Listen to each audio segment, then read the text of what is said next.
right, lesson 6-4, like I said, the last one in the chapter, is all about probability. So it's kind of fun. We're going to be talking about different games and some different probabilities like that. So let's first figure out a little bit of the definitions and the terminology that goes along with probability.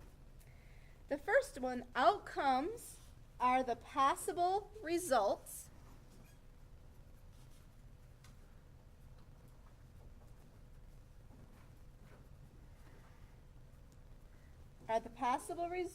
of an action.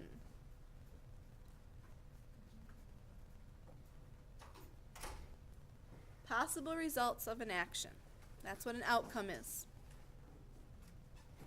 For example, there are 6 outcomes for rolling a dice because there's 6 sides on a dice.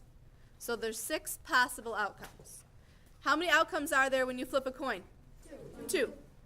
How about, I'm trying to think, like if I had a spinner, do you remember like Candyland? How many colors were there in Candyland? There's like 5 or 7. I think there were 4 colors in Candyland. So how many outcomes were there for that? 4. Good.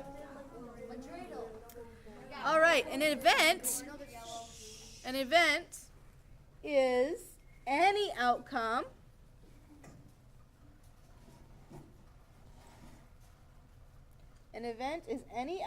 or group of outcomes.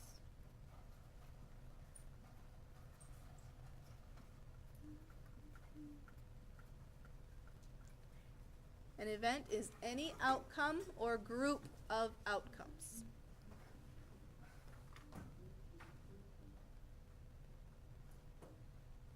The outcomes are called favorable outcomes. In rolling 2 number cubes, for example, rolling a sum of 4 is an event corresponding to the 3 favorable outcomes shown here. Do we have that copied? All right, I'm going to show you a page from the book here. All right, so we have outcomes. See if I have 3 die, and I want to show for an example of rolling a sum of 4. So I could have the yellow die be a 3 and the white die be a 1. That equals 4, right? The yellow die be a 2 and the white die be a 2, or the yellow a 1 and the white a 1. So I have 3. White a 3, sorry. So I have 3 favorable outcomes. Do you see how we get those 3 favorable outcomes? So here the 3 outcomes result in the event, the sum of 4. So the event is we wanted to find the sum of 4, and then my outcomes were I had 3 choices for my outcomes. The outcomes for rolling 2 number cubes are random and therefore equally likely to occur. When outcomes are equally likely, you can use the ratio to find the probability of an event. So we have the probability of event. Now that big P stands for the probability of an event. The probability of this event happening, we take the number of favorable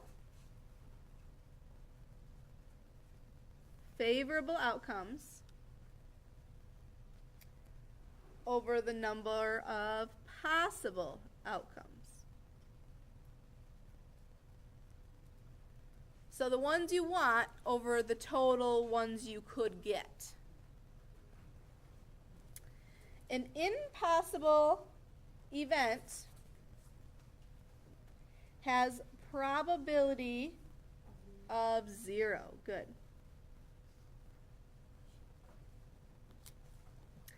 A certain event has a probability of 1. Yep. 1 means that no matter what, something's going to happen. 0 probability, that would be like, okay, I want the probability of flipping a coin and having it land on trees. Well, trees isn't even an option, right? So the probability of having heads or tails land on trees is 0. Now, if you have a 2-sided coin and there's 2 heads, a head on each side, right? That probability of landing on heads would be 1 because you know it's going to land on heads. Okay. Probability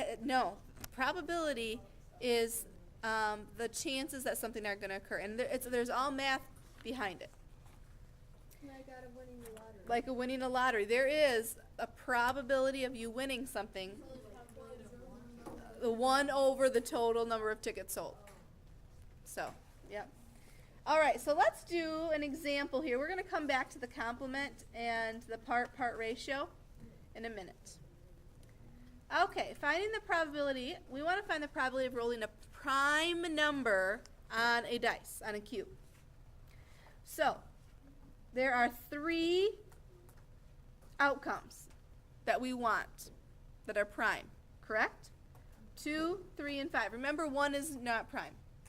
It's neither. So, 2, 3, and 5 are my prime numbers, and I have 6 sides on a dice. So the probability of rolling a prime number is 3 out of 6, or 1 out of 2. Good, you just reduce it.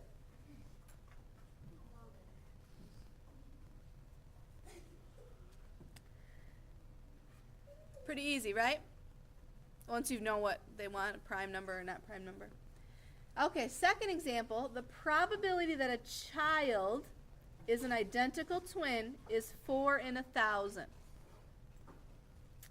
Find the probability that you're not an identical twin. So they kind of flipped it a little bit, so you got to be careful of the wording. That you are an identical twin is 4 in 1,000. So what's the probability that you're not an identical twin? What? No. Yeah, 996. So, because listen up, we know that the probability to be not an identical twin plus the probability of being an identical twin has to equal 1, correct? So what's the probability of not being an identical twin plus the probability of being an identical twin? What is the probability of being an identical twin? 4 in 1,000.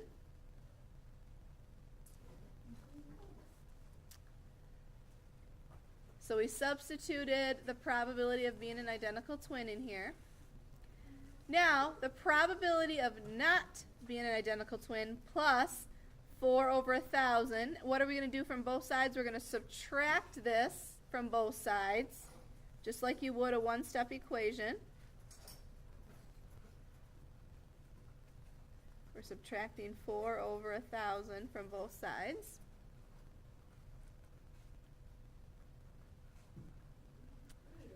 So the probability of not being an identical twin. Now, I can't just take 1, right? I should probably find a common denominator here. So that would be 1,000 over 1,000.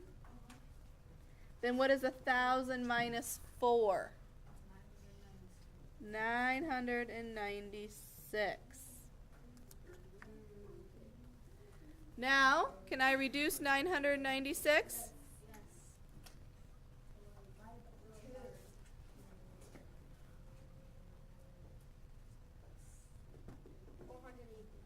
Can we cut them both in half? 498 over 500. 249 over 250.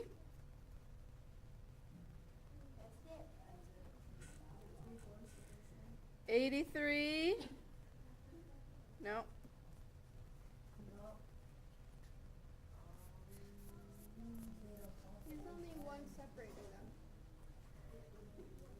So the probability that a child is not an identical twin is 249 over 250. Or you could have, if you wanted to, I would have still taken 996 over 1,000. So either one of those answers.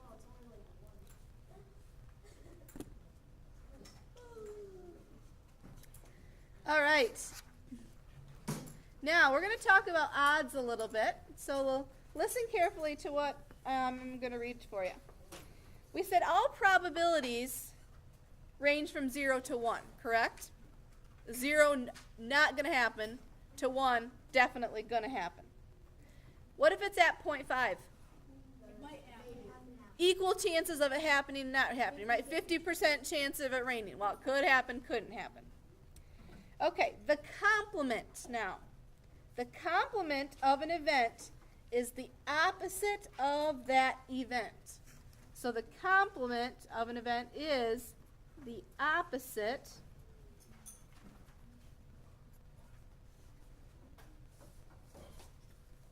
of that event. The opposite of that event. For example, rain, no rain. Those are complements of each other. Rain, no rain. Winter, no winter. Heads, tails. Summer, no summer. Not summer, winter, because I have spring and fall in there. Life, no life. Okay. Now, the probability of an event and its complement has to equal 1.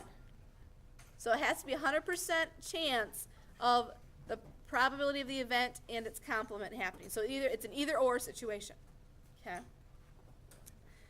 A part-part ratio, that definition we're going to get to in just a second.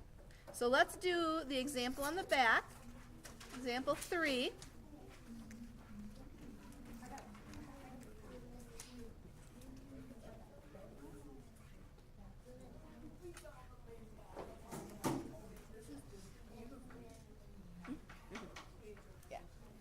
Okay, you can think of probability as a ratio of part over whole.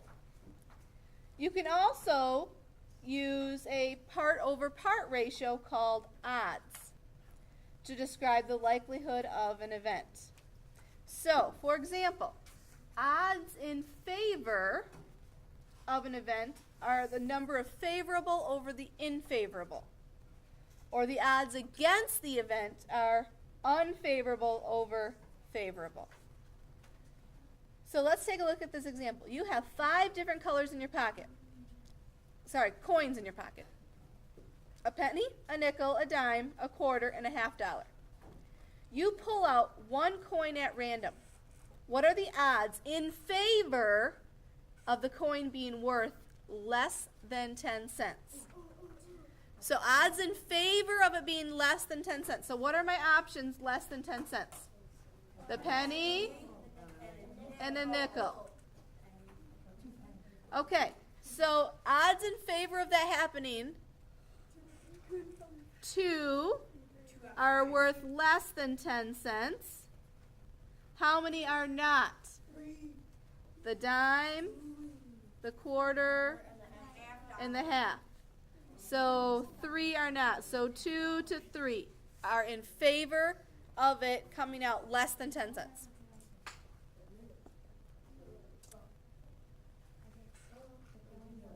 So the odds are 2 over 3 or 2 to 3 in favor of the coin being worth less than 10 cents.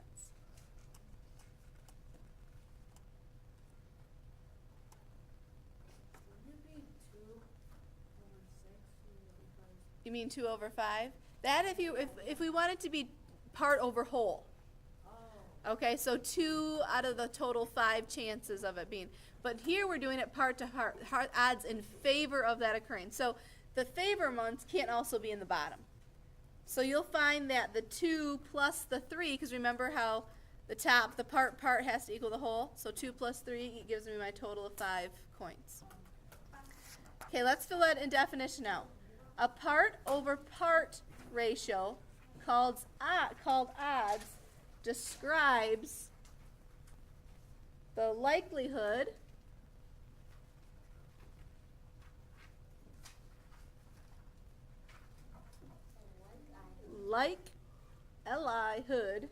of an event.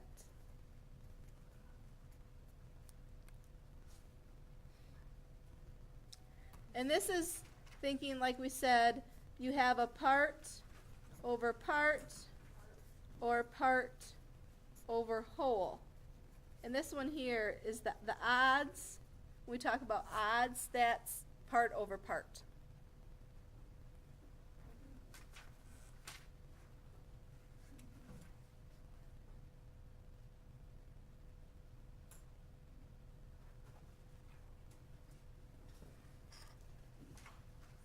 All right, got that down? Okay. Let's do some quick checks here. Find each probability for one roll of a number cube. So we're talking about a dice here, or a die. The probability of it being an odd number. So how many odd numbers are there on a die? 1, 3, and 5. So how many outcomes? Out of the total outcomes of 6. So 1 out of 2 probability that it's going to pull out an odd number. Okay, part B. The probability that it's going to be a 2. 1 out of 6, because there's only 1 2 on the die.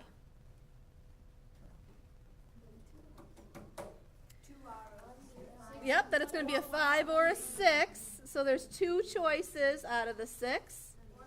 So 1 out of 3. Alex. So probability is the number over whole? Yes, probability is part over whole. Good. Part over whole. When you roll a number cube, what is the probability that it's not 2? Thomas. 5 out of 6, because it can be any number besides 2, so that gives us 5 choices out of the 6.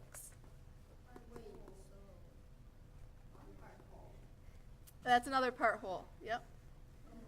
Okay, what is the complement of an impossible event? Well, what about an impossible event? What's the likelihood that an impossible event is going to happen? 0. So what's the complement of it? 1. So it's going to be 100% possible, right? It's definitely going to happen. If the complement of an event is impossible, it's going to be a certain event is what the book calls it. A certain event.